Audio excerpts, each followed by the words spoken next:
This is Fall Start, a college football podcast for everyone and everyone else. I'm John Buhler, staff writer, fansided.com. I'm joined today by a man who saw my team lose, his team win, and heard Tom Brady try to call a football game yesterday. Cody Williams, content director, fansided.com. How the hell are you? Dude, the highlight of Tom Brady's broadcasting debut was actually like at the very beginning when they cut to him and Kevin Burkhardt, and it says Kevin Burkhardt, NFL on Fox, Tom Brady, seven-time Super Bowl champion. And I was like, come on, man, like y'all doing Burkhardt dirty with this. But yeah, he is quite bad. Um, I don't even think it's a Tony Romo level of prep situation. I think it just might be like he doesn't know how to talk to people. Like I think he might just be a robot. That's fine. I mean, he was nervous. I'll allow him to grow and stuff like that. Greg Olson called my game, and Kirk Cousins is about as mobile as I am right now. And this is false start. Yeah, that was we lost 18 to 10, and they didn't score a touchdown. It's yeah, shouts if you had Chris Boswell in fantasy. Big day for that fella. Not I mean, I still think there's reasons to, we talked a little bit pre-show. There's reasons to still be optimistic about the Falcons. Like Cousins is going to get healthier, going to get more comfortable. Um, like we said, the Steelers probably one of the worst matchups for a guy coming back from Achilles injury. Like the Falcons offensive line is good, but the Steelers make good offensive lines look bad. Like that's just what it is with the group they have up front. So, I wouldn't be too pessimistic about your Falcons. No, it was okay. Chris Lindstrom was dealing with like maybe a concussion. He got cleared. Caleb McGarry just he was getting his lunch eaten. There's nothing he could do with TJ Watt. Zach Robinson will probably learn how to call plays. Jimmy Lake's defense looked good, and I saw Zeke jump over a guy in your game. That was crazy. Yeah, everyone was like, "Oh, Cowboys fans, we're gonna be eating crow because Zeke looks like he's turning back the clock." I'm like, brother, it is week one. Let's get to week five when he's taking a couple licks and this like 30-year-old man who had clearly lost a step last year. Let's see what he looks like then. Then we'll talk. I know, man. I feel like we've already false started here on a Monday as a few 30-something-year-old men. Yes. First and 15 this week, we're gonna react to the AP Top 25 with some from Ward Manual's manual. We saw some big movement up and down the top 25. Obviously, Notre Dame fell off precipitously. NC State's not ranked. We saw Tennessee shoot up, and look at Northern Illinois being number 25. I'll let you start. What was kind of your initial reactions to the Week 3 AP Top 25 poll? Yeah, look, congratulations to Coach Hammock on that big win for Northern Illinois. That's blasphemy. There is no way in hell that that's the 25th best team in the nation. I'm sorry, but like that's just not like that is lazy AP poll voters putting Northern Illinois in there. Like you look at the others receiving votes. You have Illinois who picked up a win at Kansas or against Kansas in emphatic fashion and looks pretty good. Looks like they actually are potentially a top 25 team. Boise State came in as 27. They gave Oregon everything that Oregon could handle, a top 10 team in the country, and then had an impressive offensive win the week prior against Georgia Southern. So like you can't if you put either of those two teams on the field against Northern Illinois, I would venture to guess that they're going to beat them. Like Northern Illinois, I'm not trying to take away from what they did, but like Notre Dame beat itself more than Northern Illinois beat them. And like it just feels like this is one of those early season overreactions that we're seeing in this. It's like it's different because it's Northern Illinois doesn't have the hype train behind them, doesn't have Deion Sanders, but it feels like a lot like Colorado being ranked at the beginning of last year. Like just a complete overreaction to something exciting that we saw early in the season.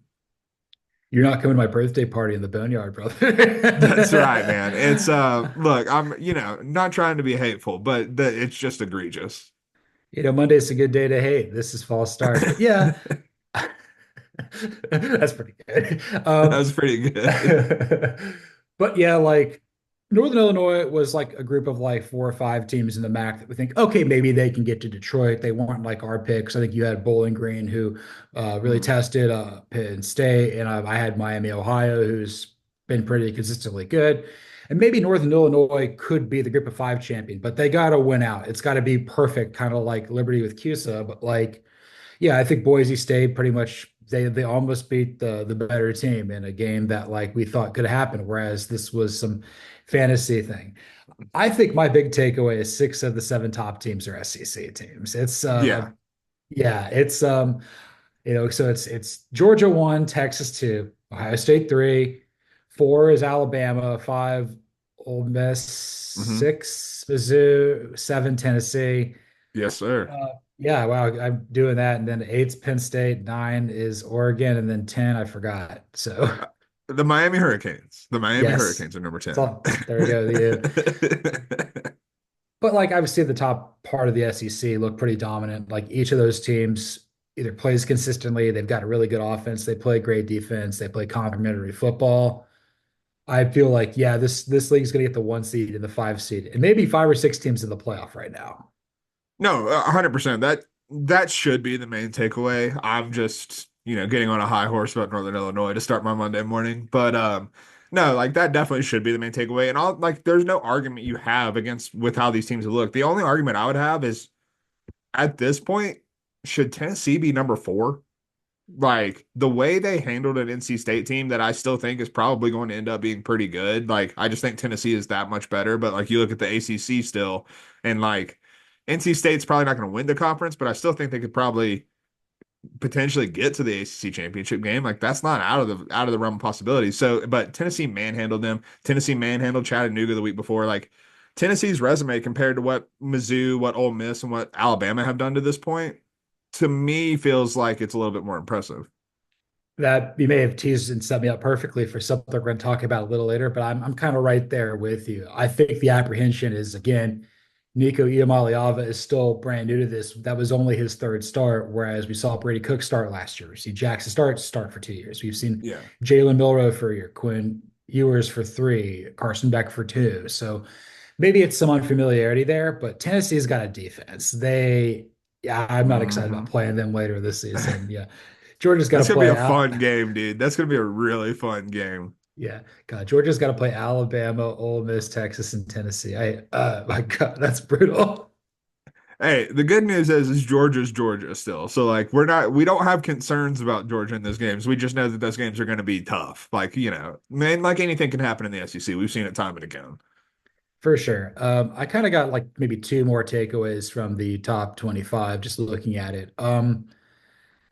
You see there's teams like Louisville and Missouri that are quietly like starting to climb up the rankings. Louisville's at 19. That may not have been a fluke last year. Maybe that fluke's not the right word. Maybe they didn't arrive a year early. Maybe they're a lot better than we Yeah. thought.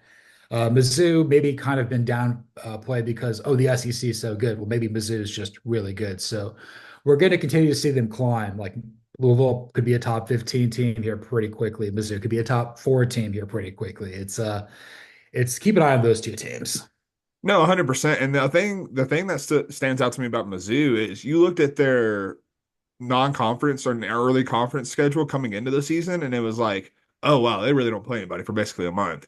Well, now they have Boston College this week, who is a top 25 team. Shouts to the Yes. Eagles for getting into this poll, but like, now that's one of the only top 25 matchups that we have in week 2 or week 3, excuse me. So like, and then in the week after that, they play Vandy, who we've already seen knock off Virginia Tech, who looks a lot better than we expected with Diego Pavia at quarterback. So like Mizzou's going to have a couple chances to actually prove itself that we weren't really expecting. So that's a really big win for Mizzou. In the case of Louisville, again, they have not played anybody, but I was pretty down on Tyler Shuck coming into the season because every time I've seen Tyler Shuck play before this season has not been the prettiest thing in the world. So I was like, No. not really quite sure what we're gonna get here. I'm not like Jack Plummer was just a guy, but I'm not sure Tyler Shuck is even a guy. Well, Jeff Brom might just be a damn good head coach because Tyler Shuck looks like a guy under Jeff Brom. So maybe it's not even that last year was last year wasn't a fluke. Maybe it's not a fluke because Jeff Brom's just that damn good of a head coach. I mean, to see what's happened to Purdue since he left. Ryan Walters, we thought was ready, and Purdue's kind of been what it was in between Joe Tiller and Jeff Brom, which is not good. And No. uh, the other thing that I really kind of wanted to highlight, it's a half-baked idea. Nobody really knows who the best in the Big 12 is. You got Utah at 12, Oklahoma State 13, K-State 14. I mean, that's probably the right order, but I don't think K-State's any good. And Okay. Oklahoma State, I don't trust Avery Johnson right now. I feel that Oklahoma State, like they nearly lost to Arkansas. They've kind of played with their food a little bit.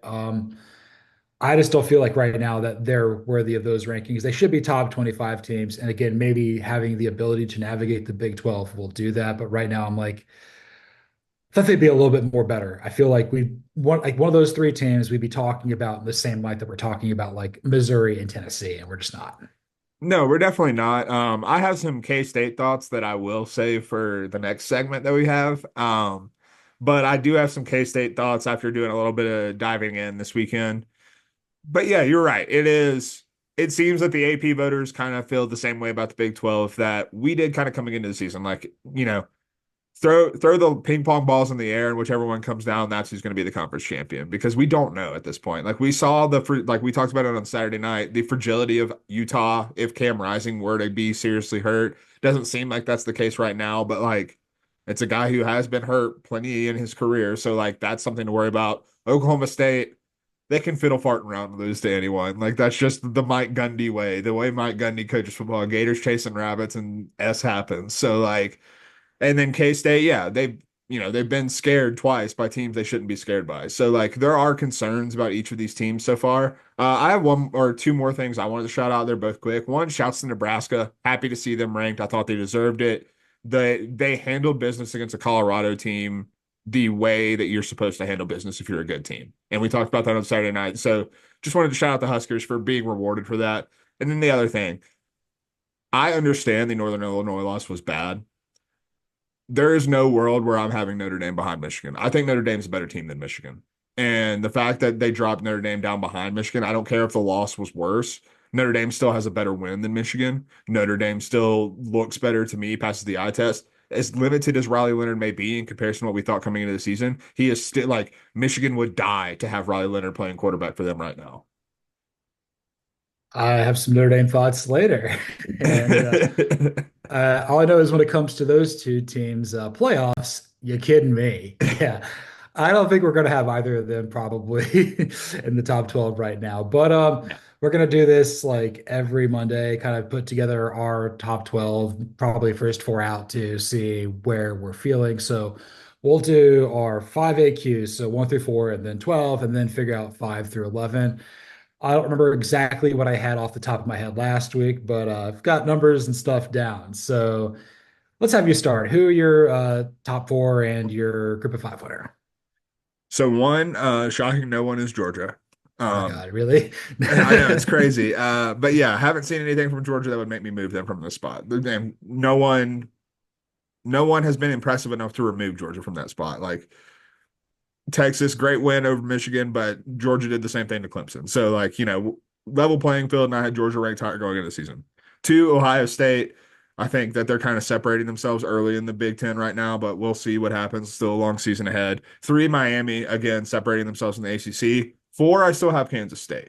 And let me unpack that slightly. Okay. But my guy, my hero, Bud Elliott, alerted me to the fact that you should go and look and see how many designed runs that they've had for Avery Johnson through the first two games. So I went and looked. He's had less than 10 design runs combined in two games. I think Kansas State is just holding it back because they have a big game against Arizona this week on a short week. And I think they just haven't opened up the playbook yet for Avery Johnson. Now, I'm not saying it's going to work because there have been some worries. This defense does worry me a little bit as well. But I think offensively, and worries about Avery Johnson, when you think of what was supposed to make Avery Johnson special, it's his dual threat ability. And you think about Chris Klieman and what he's done, or what this Kansas State program has done consistently, it's run the quarterback and design runs. Will Howard did it a ton while he was at K-State. The fact that they haven't done that is a pretty good sign that they are leaving some stuff in the tank. So I was high on Kansas State going into the season. I do have those same worries, but I'm not willing to write them off just quite yet, just because I think that when you look into what they've been calling, it indicates that they are not they're keeping some cards close to the vest, if you know what I mean. And then 12, the G5 AQ, I have Texas State, who is a team we haven't really talked about yet a whole lot. Like we mentioned them in the preview of the season, the group of five preview, but Texas State has been just boat racing teams. Jordan McLeod transferred from JMU and has just been dominating. And then I was diving into some like advanced numbers. Texas State has two of the top 10 highest graded edge rushers in college football right now through the first 2 weeks of the season. And you throw in that type of dynamic quarterback play into the group of five, you throw in that type of defense that's going to be able to attack and get after the quarterback. Texas State is a team that, even with some of the impressive things that we've seen a team like Boise State do already, Texas State might just kind of be a juggernaut a little bit in the G5 level this year. Michigan would love to have Jordan McLeod right now, and they Yeah, don't, they would. and Yeah, that's they why they would. lost. Shout out to winning the Lions game. That was cool. I'm glad you guys got there early enough to watch that. But That's right. but I'll go through mine. Yeah, I've got Georgia 1, Ohio State 2, Miami 3, Utah 4, and my group of five is still Boise.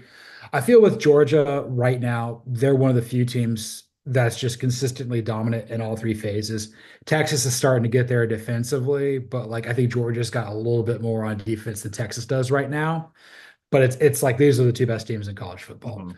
Ohio State, you beat up on two tomato cans out of the MAC. Again, not trying to show anything, but you're winning like these type of games that you need to get that two seed.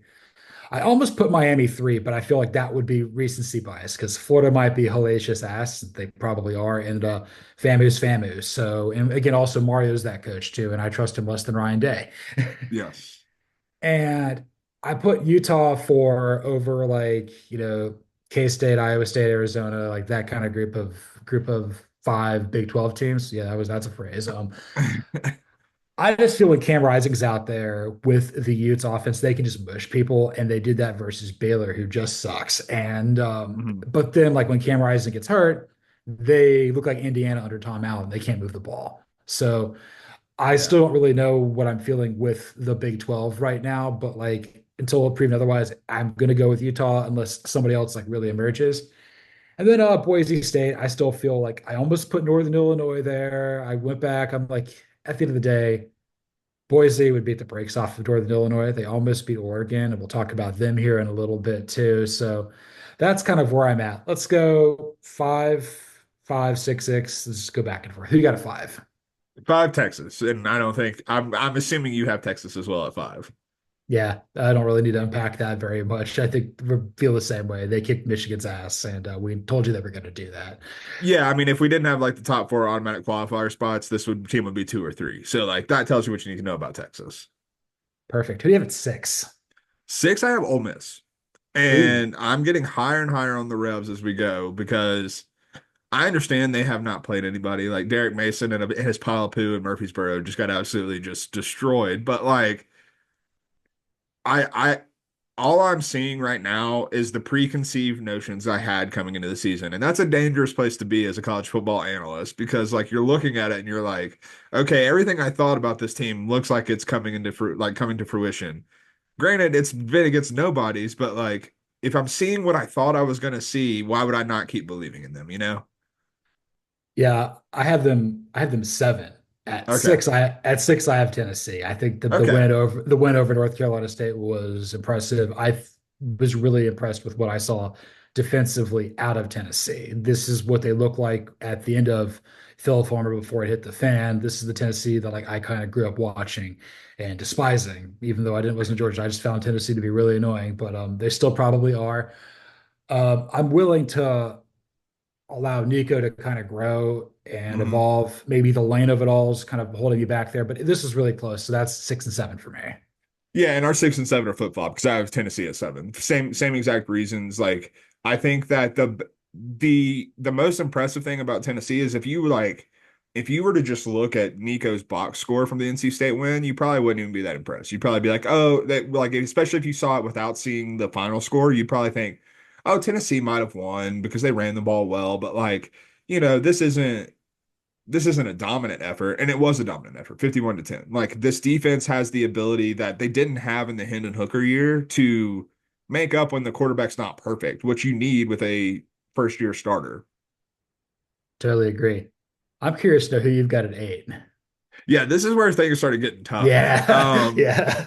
Yeah. I still went with Penn State because we still have the like I'm willing to give Penn State the benefit of the doubt against Bowling Green, who is a team who we think is very good. And you look at the way Bowling Green's roster is built up, like Connor Bazelak has been a Power Five quarterback. We know that. And he's just gotten better because he's like been able to grow without pressure at Bowling Green. And so we've watched him get better. They have an actual NFL like draft prospect in Harold Fannin as their tight end. And on top of that, Penn State is coming off of a very like emotional big game in the first week of the season where you have to go to a raucous environment in Morgantown. Like they were hyped up for that. So this was a letdown spot. So I'm willing to still give Penn State the benefit of the doubt and take more stock in what we saw in week one than what we saw in week two.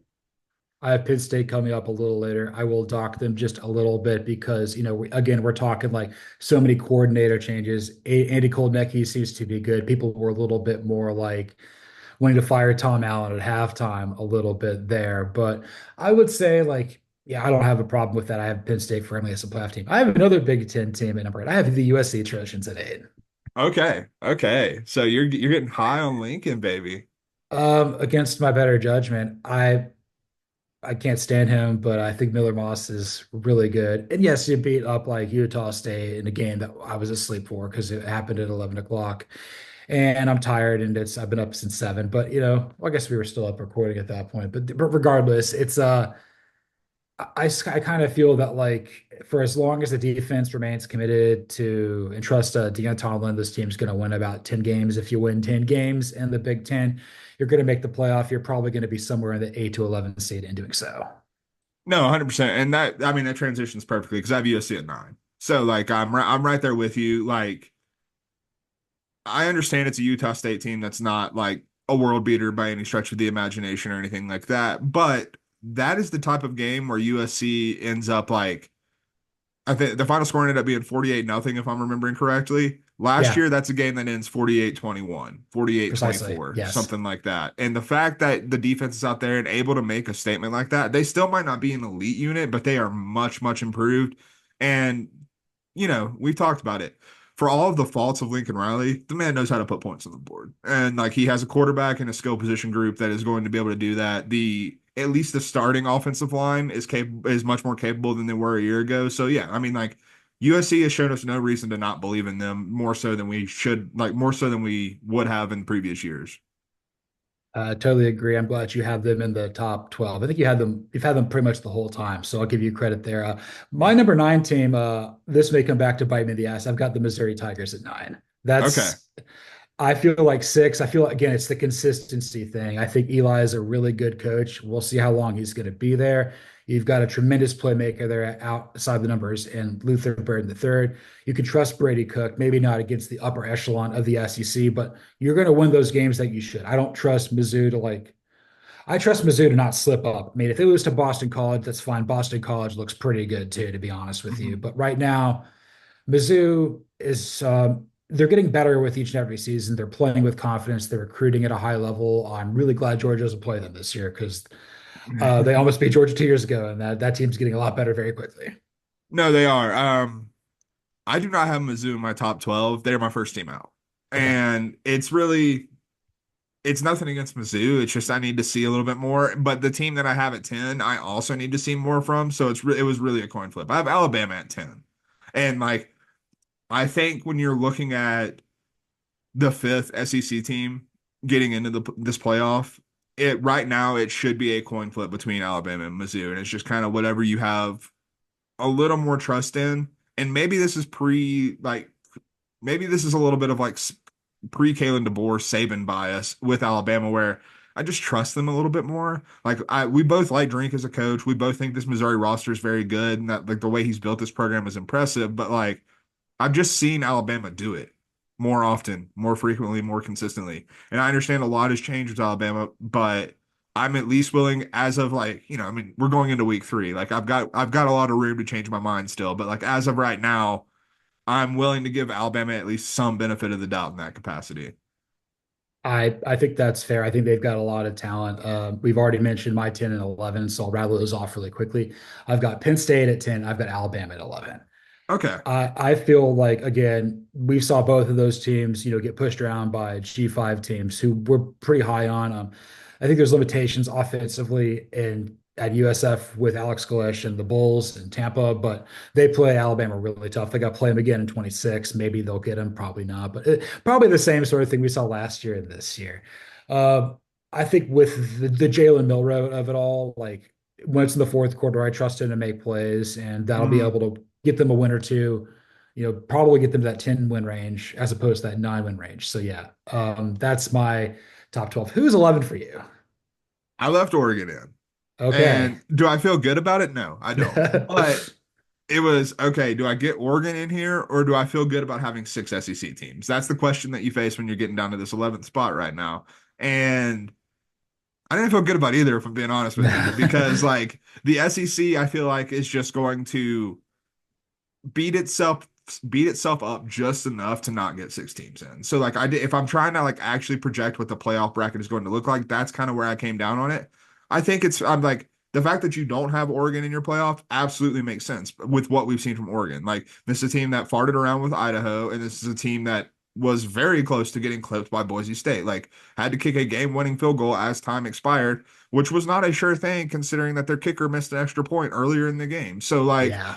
that was a little nerve-wracking if you're in Eugene. So like I do think that there are a lot of flaws with this Oregon team, and I do think that for as much as I crapped on Bo Nix all last year, like I do wonder if there is a drop off to Dylan Gabriel. They are different types of players. Like they do different things. Like Bo Nix was always going to make the smart play. We've seen Dylan Gabriel kind of get a little loose, and not even I don't even mean that derogatorily. He just is a little looser with the football than Bo Nix really ever was. So like there are some differences, and I think we're seeing kind of like the growing pains of those differences. I expect Oregon to get a lot better as the season goes on, particularly on defense, where Boise State isn't putting up 34 points on them. Ashton Genty isn't confirming that he's a Heisman candidate and maybe the best running back in college football against them. But like I do think that like I'm giving Oregon the grace to get better this season because they have undergone quite a few changes. I think that's fair. Oregon's my first team out. I almost put them in there, but I just kind of feel like it was between them and Alabama, and I'm like, I just trust Jalen Milroe more than I do Dylan Gabriel right now. So let's just kind of say our first four out, just rattle them off. I'll just go first. I've got Oregon at 13, Arizona at 14, Iowa State at 15, and Boston College at 16. Uh, Kind of again, I got to see a little bit more out of Kansas State and Oklahoma State. We've seen Iowa State go in Cyhawk, a game that's always kind of been their bugaboo, and I just think Arizona is just going to put up points, man, with Fafita and McMillan. And with BC, BC's kind of got that giant killer vibe about them. I don't think anybody in the ACC wants to play them. I don't know where Yeah. you have these people slotted, but like again, it's once you get past about like 10 or so, it gets a little yeah, we don't know. It's very coin flippy. Yeah, so I have Mizzou at 13, I have Utah at 14, I have LSU at 15, and then I have Notre Dame at 16. Okay. Because I still believe a little bit in Notre Dame. And maybe that's foolish of me, but like we've seen Notre Dame end up in New Year's Six conversations every year this year, every year of Marcus Freeman's tenure, basically, except for the year they lost to Marshall. But like he has still found a way to like absorb these losses and put together enough of an impressive resume to be in the conversation. Now, I think the Northern Illinois loss ultimately will kill them because I do think they're probably going to lose another game and that's going to take them out of the playoff. But I think that they can navigate this schedule well enough that they're still going to be on the fringe there because like Notre Dame is capable of losing to anyone, but the one thing I will give Marcus Freeman credit for, which this is as backhanded of a compliment as I could possibly give, but he only loses one of these games a year. It's never two games. It's just one of these. So like we've got it out of the way. We're done with it. Just get that out of the way. He's 90% housebroken. I love this That's man. right. Got a lot of kids and not a lot of time to game plan, I suppose. I got Notre Dame thoughts for days here coming up. I don't feel like that way at all with them. But maybe that's just the one loss there. But obviously we got to unpack the next thing here, which is I can't believe I asked this to myself and I can't believe it was received that well. But we're gonna do some do Host or do Host here. Is Oregon gonna make the playoff? Brother, I don't know, man. Like I have them in the playoff field, so I'm gonna have to go 1S to stay consistently. Or to stay consistent. But like it's not a sure thing anymore. Like everyone was like locking this team into either the 2 seed or the 5 or 6 seed, like pretty handily coming into the season. And now we're having like 2 weeks into the season, we're having the conversation of, okay, is this team actually as good as we thought? Is this team just completely overhyped? And not entirely sure what the case is with Oregon. Like they have to go to Corvallis this week. And like we think Oregon State sucks. Like let's be clear about that. Like we don't think this is a good football team. But I do think that Corvallis is a house of horrors. I do think that Corvallis is one of the toughest places in the country to play, and especially if you're Oregon, it's a very tough place to play. So like I think that'll tell us a lot about what this Oregon team actually is. I think Oregon I think like there's no denying the talent that Dan Lanning has brought into this program. Like if you're saying that Oregon's not a talented team, you're not looking at it. But like talented teams lose all the time. Talented teams fall short of expectations all the time. Like there's so much that goes into it. I still think Dan Lanning's a good coach, and I don't think this is on Dan Lanning, Will Stein, or any of those guys. But maybe it's just the wrong collection of talent. We've seen it happen plenty of times before. You look at Alabama last year. You could call that the wrong collection of talent because like that Alabama team, they made the playoff, but we talked about them all year as like they just felt like they were missing like just a little something, like something wasn't quite clicking. And you look at their roster and all the draft picks and all like future draft picks that are there, that shouldn't have been the case. But sometimes that's just what happens in college football. And I think we might be there with Oregon this year based on how we felt coming into the season. This is the hardest du hast I've ever had to do. Right this instant, they're not making the playoffs. Du hast two S's. I think they Okay. have the potential to get better, and eventually, I think that they'll get in Du hast one S. But if they lose to Corvallis, to Oregon State, and again, this is Trent Bray's Super Bowl. He's at his alma mater. Nobody believes in them. And if they go out there, they may have a little more talent than we think, which is not very much. But again, like the Pac-2, they've been left for dead. Hmm. Oregon State, I figure, can play pretty loose. And honestly, the big thing you bring up a great point. It may be the wrong collection of talent. Maybe they got some of that A&M stink on them from Evan Stewart. And oh my God, this is going to pain me to say it. It's probably going to pain you to listen to it. But maybe Bo Nix was a lot better than we thought he was. Because like I think he's more like the prototypical body. Did not look very good there for the Broncos yesterday at all. But like he's the bigger body. Dylan Gabriel flies below the bees, or he's right at the bees. He's left-handed. He's a sixth-year senior. He's had injuries. Maybe he's just more likable. Maybe he doesn't have like a punchable face, for lack of a better word. Riley Leonard's got that too. He's kind of got a little bit of that. I'm like Philip Rivers' cousin, and I talk smack, but I'm not as good. Yeah. And have like 19 fewer kids. Yeah, I know he's not that Catholic. He's not that Catholic. Nah, he's at Notre Uh, Dame. That's as Catholic as he goes. I'll say a little prayer for you, but I think it's just with Oregon right now, like what they're doing right now is not going to cut it. Like Mhm. even if they win like the same sort of by the skin of their teeth versus the Beavers, you got to play like what, 9 conference games and then get to Indy. And I don't think with what we've seen, if they go like 10-2 with how they looked in the non-conference, and if they come up dead versus Oregon State, that may not be enough to get in. So like they are kind of losing their margin for error because these last 2 weeks they needed to go out there and win convincingly. Maybe the Boise State win will look really good, but again, they didn't look good while they played in it. No, and I mean, the good news for Oregon is if it is as simple as just like ironing out the kinks and this team does get better, they have the schedule to do that. Because like we said, yes, Corvallis is a tough place to play, but we're not very high on this Oregon State team, quite frankly, with all they lost, which is, that's not an Oregon State thing. It's more of a losing Jonathan Smith thing. The next week, or then they have a bye week. Then they go to play at UCLA, who looks just Dreadful. lifeless. Yeah, Yeah. dreadful. Dreadful's a really good word. I was trying not to just, be super rude about it. But anyway, then Michigan State comes to Eugene the next week, and then they get Ohio State. So like you have a runway before you face like a true like challenger in Ohio State. So if you're painting the picture in any optimistic light, it's that these kinks are going to get worked out. If you trust this coaching staff, which I think we both do, like again, like none of this is an indictment on Will Stein or Dan Lanning or any of the guys on the Oregon staff. It is more so just like, okay, this team hasn't arrived necessarily, and we don't know if they're going to arrive in the way that we thought they were. But if they are going to, having that lead up to before you play Ohio State is what you would like to see. Yeah, I think the fact that they get them at home is a huge help there. Again, this is so borderline. It's on the fence. That was a really great Duhas, but I'm an idiot. Maybe you are too. Yeah, we've made some dumb predictions. What's your biggest mea culpa through 2 weeks? And I'll try to have a different one if it's the same. No, it's NC State, bro. I had NC No. State as the 4 seed, and holy hell, this team might not be that good, man. They uh they looked such a cut below Tennessee. It was kind of appalling.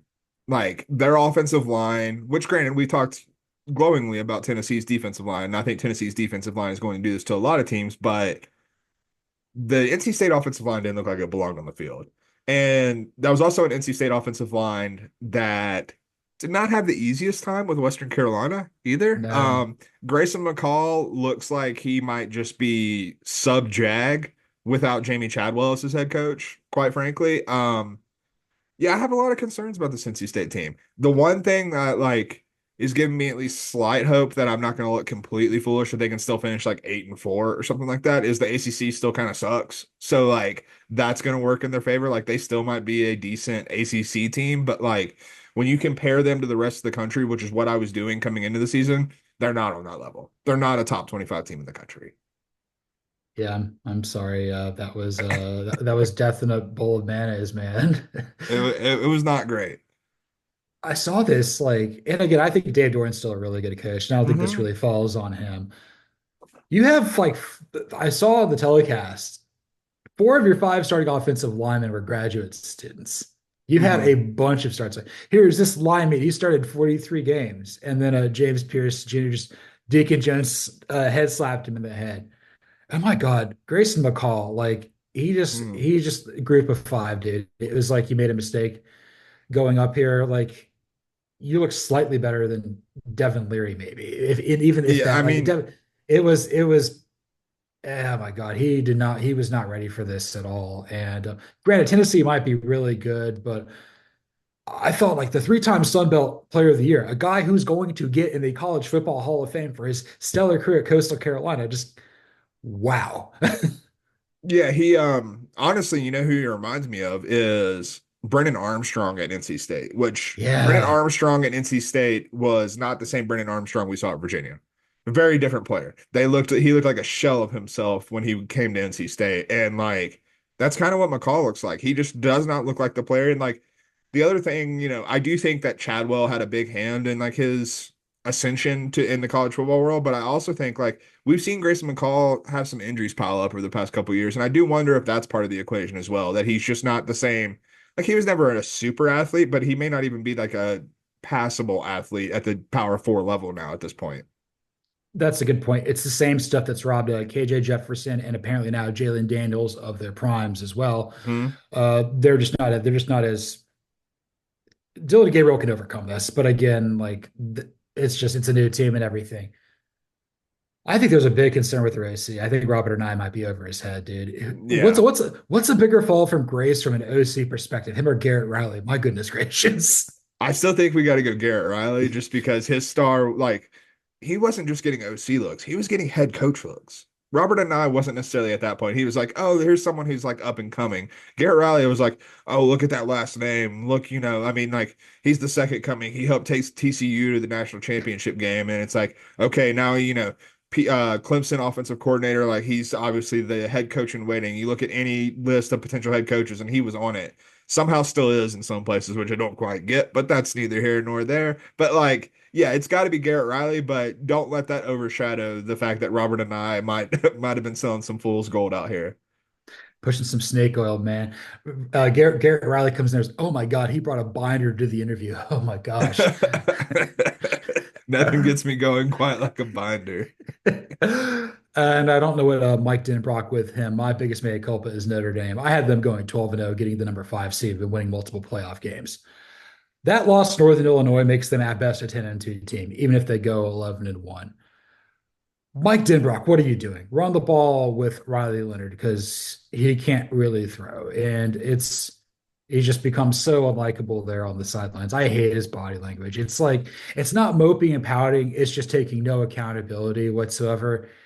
And it kind of makes Marcus Freeman look second rate as an elite head coach. It's just like you're capable of this nonsense. You're doing the Mark Richt annual letdown game already.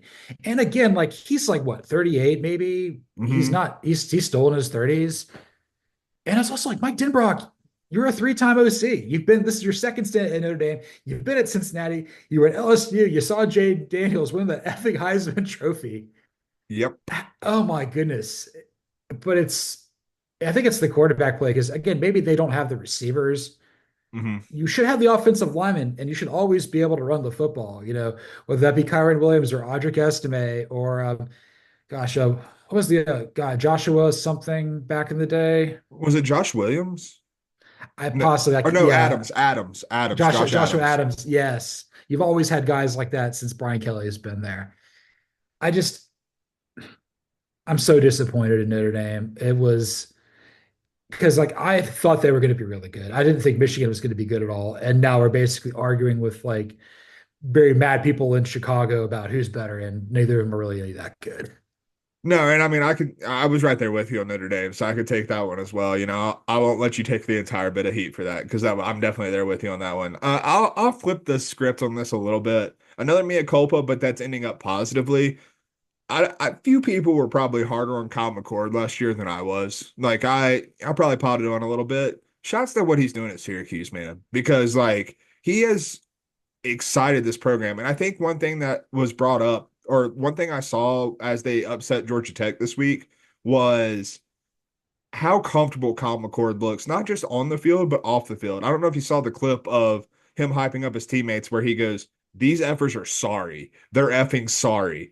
And like, when did we see an ounce of that at Ohio State? That's a point that Ari Wasserman of now on three, shouts to Andy and Ari getting back together. We love to see it. But like Yes. Ari Wasserman brought that up, and he was basically like, Kyle McCord was basically like a statue that didn't say anything on or off the field the entire year at Ohio State. Now he's with a head coach who he's known since he was a kid. Like I think in middle school he met Fran Brown, whose wife worked with his dad, if I'm not mistaken. I think that's the connection.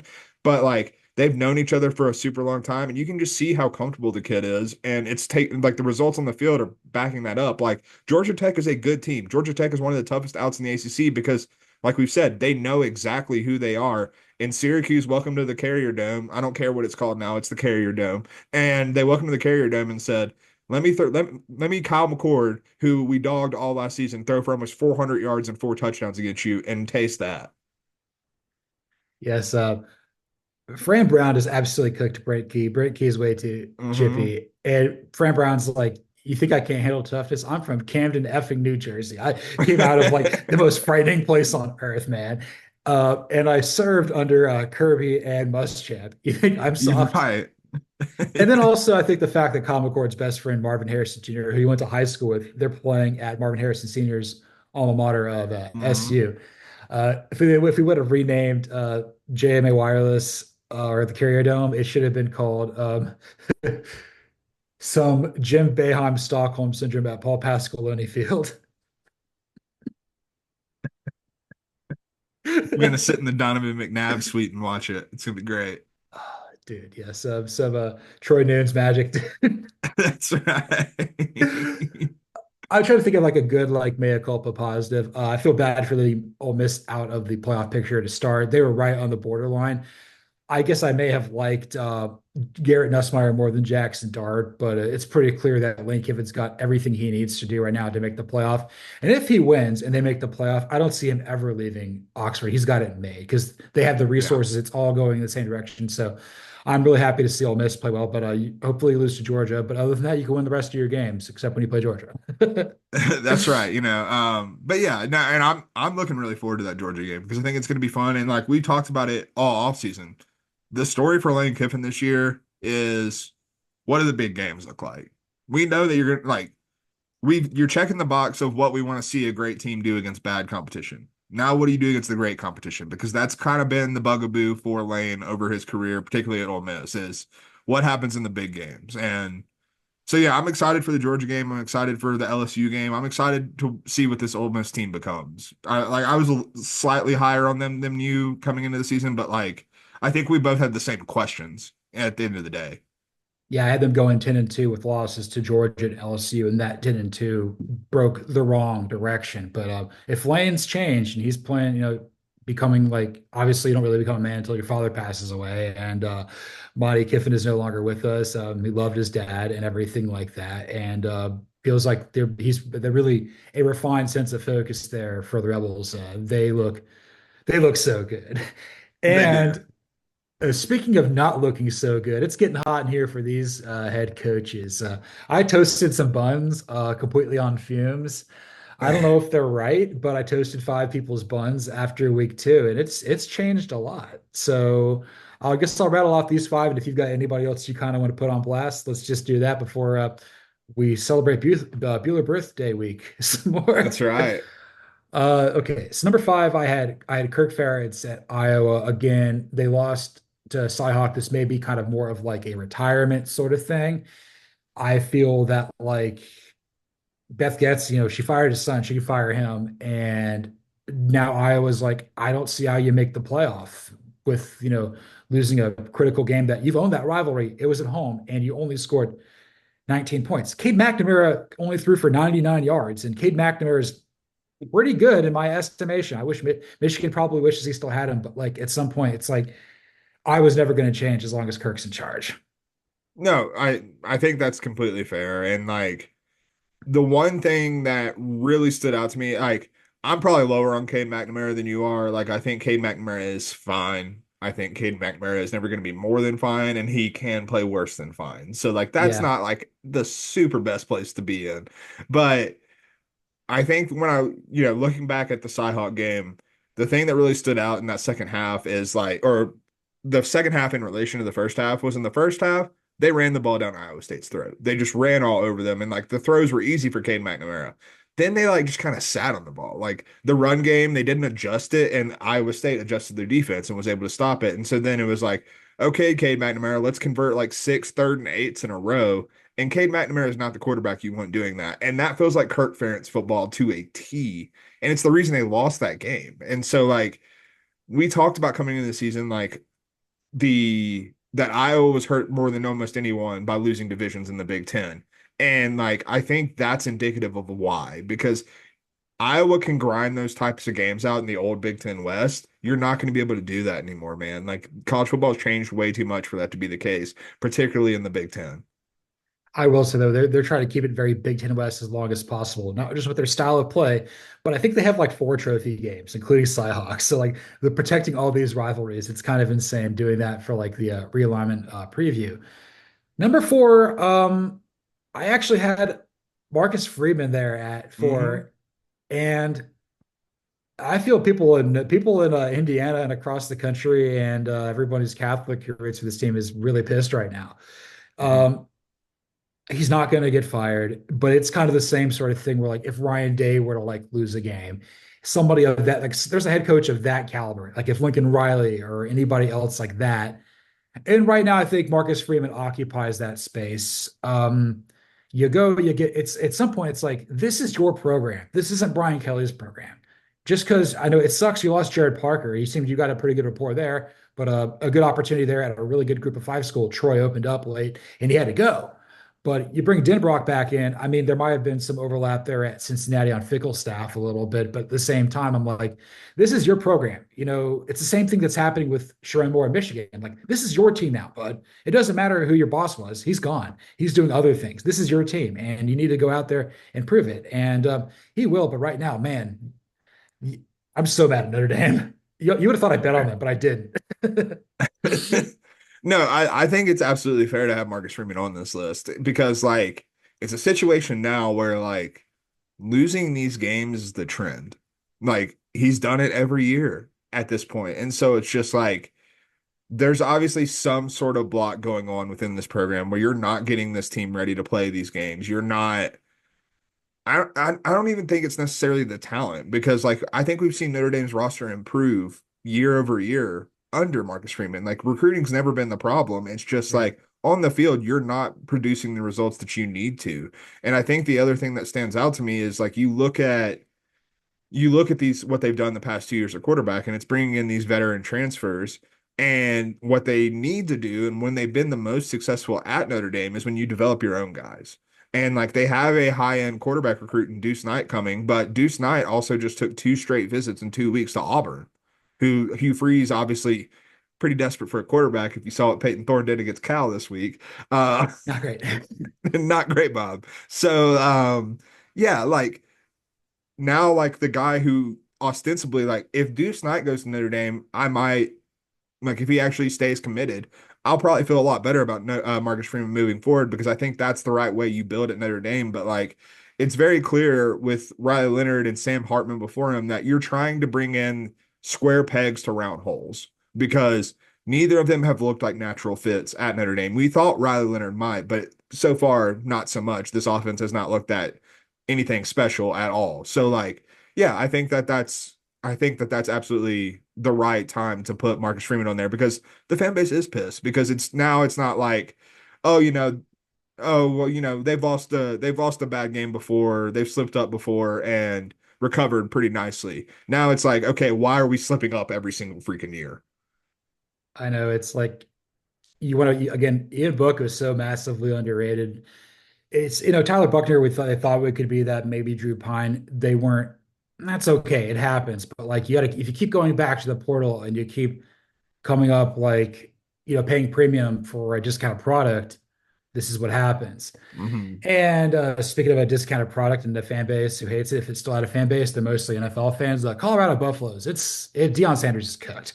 It's it's a culture of entitlement, and if you can't spell entitlement, it's a culture of suck.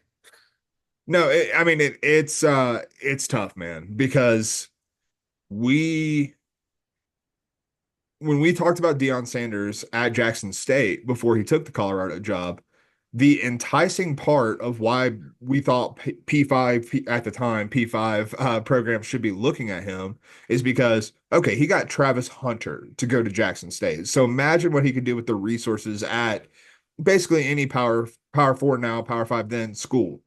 Well, now that we're here, he's not using those resources. He's just trying to flip the roster as quick as he can to entitle Shador Sanders, to entitle Shiloh Sanders. One of the things that I think went overlooked because Nebraska just beat their brakes off is the fact that Nebraska didn't score in the second half. And it was No, after Shiloh Sanders left the game because the defense was that much better. It's nepotism running that building right now. It's just not a good look. You're not building the roster through the high school ranks, which is what you have to do. I can't remember. I listened to a lot of college football content yesterday, so forgive me for not citing this properly because I can't remember who said it, but someone made the point that like Colorado is in a position where we were impressed even somewhat last year to jump from 1 to 4 wins. Like that is a step in the right direction for Colorado. But to jump from 1 win to 4 wins to bowl eligibility, it takes building things through the high school ranks. It takes building the program infrastructure, not just flipping the roster again in the transfer portal, which is exactly what he did. And we're seeing the results of that. absolutely. Looking at the schedule, unfortunately, I don't think we're going to get the pregame this year. But you look at a other team who was really bad in the Pac-12, now in the Big 12 in Arizona State. They're 2-0 under Kenny Dillingham. They lost Jaden Rashada. Elijah Badger probably left too. This is a team that we thought was the worst team in the group of five. They had a pretty hard fought win over a Mississippi State team we think will be halfway decent this year, maybe get to a Mhm. bowl game. But like they're kind of figuring it out. They're doing it the right way. I feel with Colorado right now, like it's just not going to go well. I feel like this is they're gonna do something else. They're gonna get like Eric Bieniemy. They're gonna get Ryan Walters. They're gonna get Brian Arson. They got to completely reboot this thing because it's embarrassing. That people that are from Denver and Colorado Springs and Boulder love that football team. It's a shame that's kind of become a joke. No, it definitely is. And I do wonder like once Shador goes to the NFL, if Dion just goes to another job and like just starts over and like actually does what we were hoping Deion Sanders would do when he got to a program using his fame, using his notoriety to recruit at a high level. Because I think that is still a possibility that could be there, but I think that the Sanders family element that is with Colorado right now is what's hurting it more than anything. Yeah, I think a pretty good landing spot for him would be a job he was up for if Alex Golesh leaves, he'd be a pretty good candidate there at USF. Again, Yeah. from Fort Myers, played at Florida State, would know the region and stuff. USF's in a lot better position. I mean, I could see that too. I mean, since Cincinnati may be weird, I don't know if you really want to go there either. Number two, Dave Aranda. You're Yeah. absolutely right. You're They toast, were dude. they Dude, DeQuan Finn, I felt so bad for him. And I think he's good. And I think he's an NFL prospect. I think he'll get drafted in like the fourth to sixth round. The guy can really play. They had this thing on the sidelines, like, or not the sidelines, like in a pregame where Dave Aranda was talking about like, killing people or something ridiculous. And it was like, what kind of message is this? Or what are you saying? Like with this Zen, it's like, you need to go out there. Here's how you slice the cow or whatever he was saying. And I'm like, is this some Andy Dalton playmakers on three nonsense? Like, what is this? It doesn't make any sense. Dave Aranda has zero aura. Zero aura.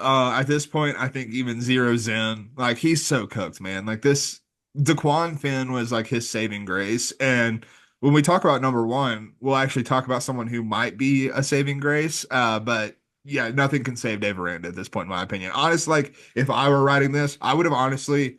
This might shock you. I would have had Dave Aranda at number one because he is the like for me, he is the most sure coach in the country to get fired this year. Yes, I nearly did, but again, I didn't have him on the hot seat because I thought DeQuan Finn would help them get to a bowl Hmm. eligibility, and maybe Utah is really just that good, and obviously playing at altitude could probably impact that. You're not used to it. Oh, it's a non-conference game, but it's a conference opponent. It's weird. Number one, still Billy Napier, and the saving grace is obviously DJ Lagway, but they got Yeah. to win, and obviously, I don't know if you're going to beat Texas A&M, but I don't trust them. If you're 0 and 3, if you're 1 and 3 and you lose to Mississippi State, Scott Strickland's alma mater, that may be when you pull the plug. If you lose to Yeah. like UCF, lose to little brother, you pull the plug. There's about 7 games where it could happen, and I think the most likely one is probably before Sunshine, if it does happen, because at that point you'll be eliminated from bowl eligibility. You give Hmm. somebody on the staff an opportunity to coach in your bowl game because you're not going to one, and the ain't no Sunshine Bowl. But you're right though. There is some. If DJ Lagway is halfway decent, they can probably save the season. Again, Miami may just be really good, and Florida could be a lot better than expected. But people are out of Billy Napier. Can't open a water bottle. Jesus. I mean, to be clear, I'm still out on Billy Napier. Like, I don't think he's a good football coach. But like at the end of the day, the same reason we thought you did not have Dave Aranda on the hot seat coming into the year because of DeQuan Finn is the same reason that Billy Napier might be safer. Because if you fire Billy Napier after DJ Lagway looks good, you like even if the results don't come, but DJ Lagway looks good, you risk losing DJ Lagway, which is You not may. a good spot to be in. So like you have to really weigh, okay, can we demand something of Billy Napier while he stays in this post, or is the fan base too rabid at this point to where we can't even afford that? So like honestly, the what looked like a foregone conclusion now becomes a really interesting subplot. I think that's fair. Kind of reminds me of the NFL game I watched yesterday. The Steelers, they can't fire Arthur Smith after one season because then it looks really poorly from Mike Tomlin because Matt Canada looks bad. And we think Arthur Smith can call plays decently. They also can't start Russell Wilson. It's Justin Fields the rest of the way. I don't think I watched that. I'm like, that's who it needs to be. So if Florida's like, okay, Graham Burts, we love you. You can go help me coach. Uh, Grab is you a there clipboard, son. clipboards and graham crackers? That's right. Animal crackers, dude. Is there anybody else you want to put on blast? I do have one sleeper before if you don't have anybody else. I have Joe McGuire. Oh, Texas Tech has not looked good to me, man. Like this, it just still looks like everything we've said about Joe McGuire and why he should be on the hot seat, even if he's not. Like he still should be. You are obviously one of the better recruiters that we've seen at Texas Tech in some time. But the point of recruiting is to win football games, and you're not freaking doing that, man. Like you've got to win some games to like actually make this matter. And the fact that he's not is something that I don't know. It's always hard for me to gauge expectations in Lubbock. Like that's one of the tougher places to really figure out what they're trying to do, what they want from that job. But like at the end of the day, you're not the product on the field is not matching the recruiting of Joe McGuire. I didn't even realize. Like, I just refuse to acknowledge Joey McGuire because he doesn't need any more some of that attention he ordered. So I'm looking at their 2 games. They're 1-1. And they beat Abilene Christian 52-51 in overtime. Uh-huh. Either the Wildcats or whatever they're called either missed a PAT or they went for two and didn't get it. Yeah. So, and then they got smoked by Wazoo, who doesn't have Cam Ward, doesn't have a conference. Um, Texas Tech, there's a chance they might be, along with Baylor, the worst team in the Big 12. I think I like what Arizona State's doing more now. Maybe Colorado is pretty bad. Cincinnati could be better. There's a chance where Texas Tech is a 3-9 team. Yeah, no, I mean Cincinnati. One thing I had forgotten about Cincinnati when we were talking about them coming into the season is they got Sorsby, the kid from Indiana, Yeah, who looked really good at the end of last year, and he seems to have potentially saved Scott Satterfield's job. Like I'm not considering Scott Satterfield on the hot seat currently. That's subject to change because I don't think he's a good football coach, but I still think like his job is relatively safe for right now. I didn't even consider Scott Satterfield. That's just shows how good Sorsby is. That's personal growth for Scott. Proud of you, buddy. He'll be a part of the next. He'll be part of the next segment for sure. Probably one of the better ones too. The one team that I said to sleeper, Mark Stoops. Oh yeah, yeah. That That that was was a that was tough. that was a referendum versus South Carolina, and Shane Beamer is over there doing cartwheels in the streets like Tennessee with 7-5 won a bowl game. But my God, it's like I could have told you Brock Vandegrift wasn't any good. He played at like the smallest level of high school for his dad. Throws with no touch. It's like Kaepernick just throwing it 1,000 miles an hour, no idea where it's going to go. At least with Gunnar Stockton, there's like a mobility component. There's kind of like, just going to grind it out. The man refuses to slide. Love Gunnar Stockton whenever he goes out there. He's like the embodiment of like Antonio at quarterback. Like he's just like bulldog. Let's go. I know, like that's probably why I go to a Georgia game because he wants to hang out with Gunnar Bulldog. That's right. That's Gunner Bulldog right there. Oh my God. But I guess like my thing to tie a bow on this segment and with Mark Stoops is like he's a defensive mind. We know that he can raise the floor, but the ceiling for them is like 10-2 in a good year.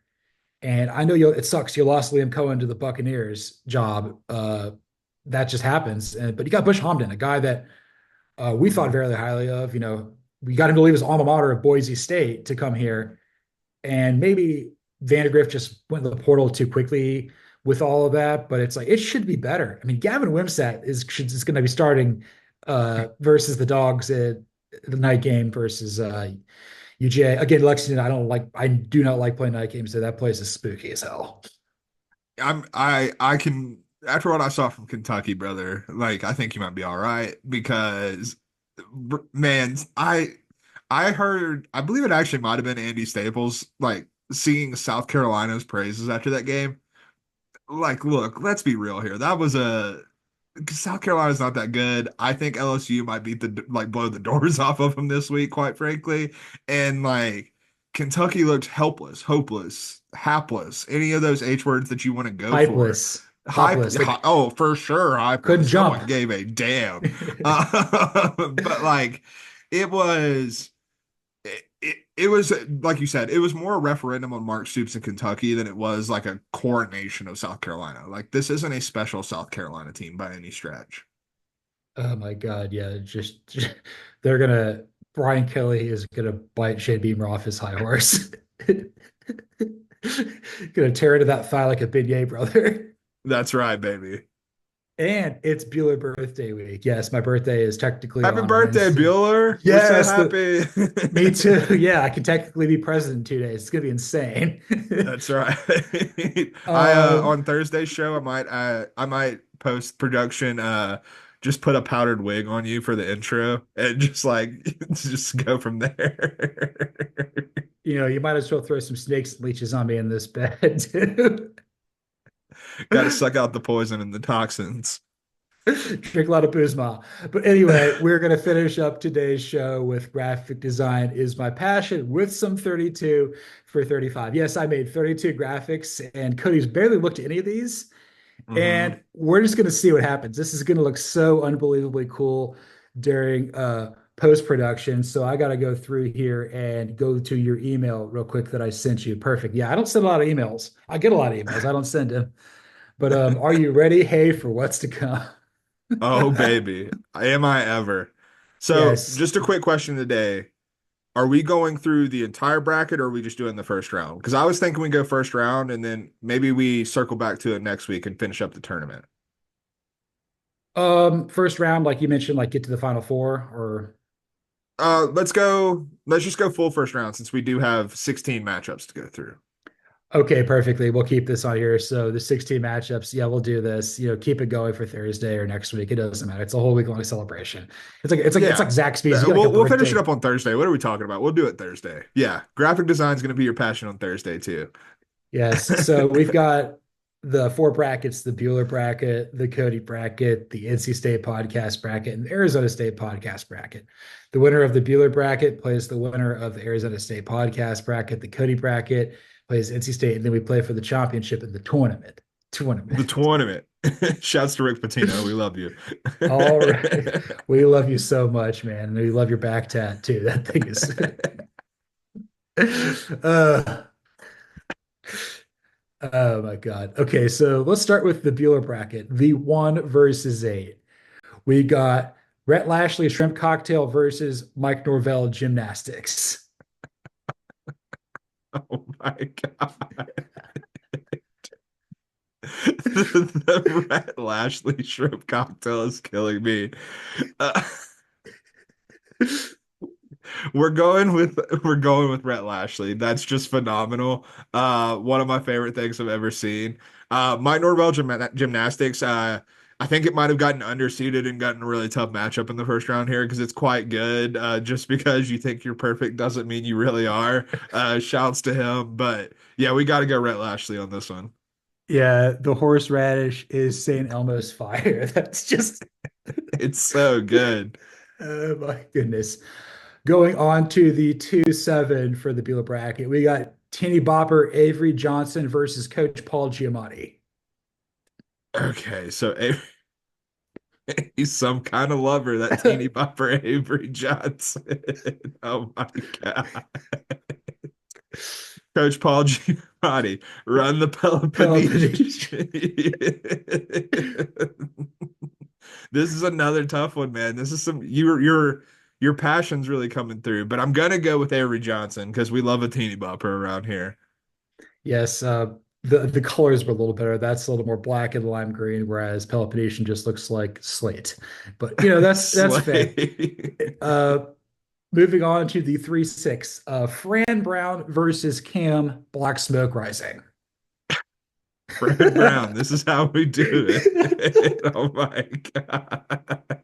Da, da, da, da, da, da,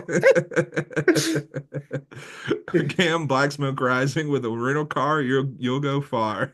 Oh my God.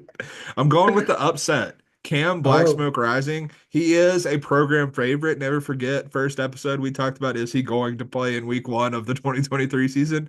He didn't play at all, but what sold it for me was the car graphic of just Black Smoke Rising, baby. I thought Fran Brown had that for sure. I thought the color scheme was a little better, but obviously it's hilarious. He basically throws it back to God, what's his name? Uh, Brent Key with his love for 90s music last time Georgia Tech beat Georgia in Atlanta, but that's good. So we're going to be on to the 4 or 5. This might destroy you. Deion Sanders versus Mark Richt BMW. Deion Sanders. Okay, have not seen it this. Oh my I God. Same amount of toes as losses. It's unfortunate that the graphic isn't anatomically accurate to Coach Prime, but that's know. okay. I It's guess they fine. didn't have an 8-toed graphic out there. There's a Mark Richt BMW, the ultimate driving driving machine. machine. I mean, Yeah. this is Dion. Come on, we know it is the same amount of toes as losses. So when we get to this on Thursday, it will be Rhett Lashley Shrimp Cocktail versus Deion Sanders, and then Teeny Bopper Avery Johnson versus Cam Black Smoke Rising. Now to the Arizona State podcast bracket. We got Scott and Marcus Satterfield versus Tim McGraw and Kenny Chesney Landscaping. The Culkin brothers you have at home for the Saturday. I haven't even seen the Tim McGraw one, but I gotta tell you, that's probably gonna win. Doing work in the yard since roughly 2000. Both are great, but we know it's the Satterfields. Come on. Yeah, the Arizona State podcast is a massive fan of Succession, so that's why that was the number one seed. 2 versus 7, the Cajun Beast versus the Olentangy. Okay, the Cajun Beast. I know a little bit of French and a lot about animals. Oh my God. The Olentangy, the fastest way to transport flat screens down Ohio. Oh my God. We gotta go Cajun Beast though, because always and forever. Next up, we got the Octos versus Jennifer Reynolds in the 3-6. The Octos. Why are they always doing stuff? Jennifer Reynolds, she was trying. We got to go with the Octos because they're always doing stuff, and what they're doing here is advancing. Yes, they are. Jennifer Reynolds was trying, but she didn't get that far.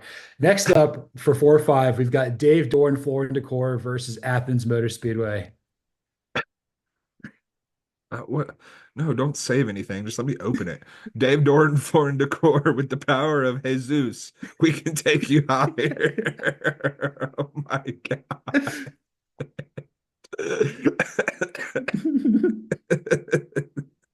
Athens Motor Speed. Okay, where's Athens Motor Speedway? I'm It's losing. at the Oh, it's at the bottom. I missed yeah, I forgot too. sponsored by Creature Comforts, even though it should be Hooper. That wins. That wins. Perfect. Okay, so we got Scott and Marcus Satterfield versus Athens Motor Speedway, and then we got the Cajun Beast versus the Octos out of the Arizona State podcast bracket. That's a tough bracket. Yours is gonna be incredible. We got Schluholz versus Tennessee Night School. Sluhot, Tongue of Wise Man. What's that supposed to say, Buhler? Two tongues for the price of one.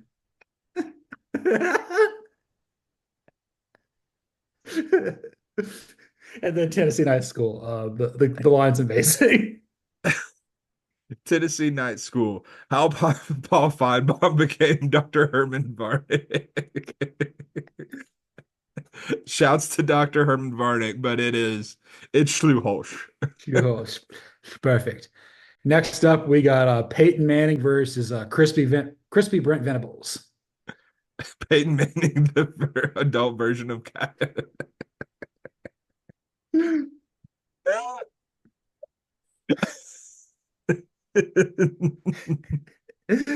then Oh my God. Crispy All Brent right. Venables, a man with a plan and a tan. Unbelievable stuff. I've got to go. I got to go Peyton Manning. That was on it. That just caught me by surprise. Yes, that's fair. We got AJ Hawk versus Noah Fifita. AJ Hawk, we have broken fingers, boiled chicken and rice, baby. Oh my God. And then Noah Fafita flying under the bees since 2003. We're gonna go. Oh, it's a tough one. We're gonna go Fafita, our short king. Yeah. He advances. And then your 4-5. Fire Marshal Lincoln Riley versus Diego Pavia. Okay. Lincoln Riley, where are we? Fire Marshal Lincoln Riley. Fire. Oh, there we are. My fault. He wants none of the smoke and all of the kit bags, if that's not true, man. And then Diego Pavia, the Chumbawamba of the Cumberland pissing the night away. It's Diego Pavia. There's no question about it. That's wonderful. So far, we've got Schluholch is going to face Diego Pavia, and then Peyton Manning is going to be facing Noah Fifita. Finally, we're going to the NC State podcast bracket. We got Sam Pittman versus the Mac Brown Blue Plate Special. Bro, This